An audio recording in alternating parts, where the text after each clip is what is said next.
భక్తుడిని ఏడిపించిన ఆ కళ్ళు ఇక తెరుచుకోకూడదు.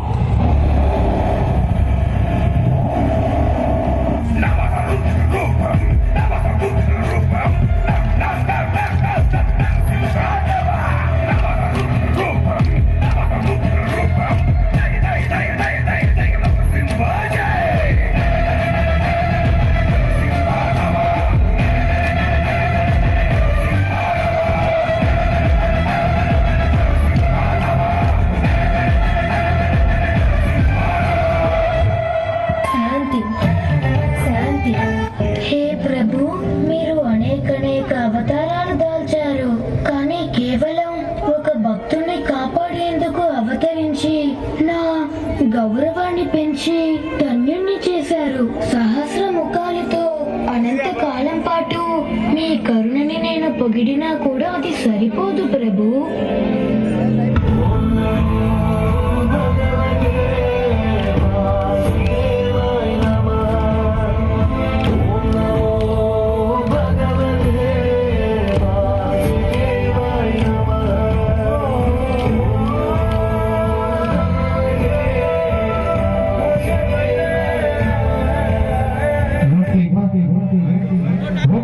ఓకే సురేంద్ర, ఇంతకు బాగా ప్రదర్శించినందుకు లక్ష్య.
ఓకే, మూడవ బ్యాచ్ రాధాకృష్ణ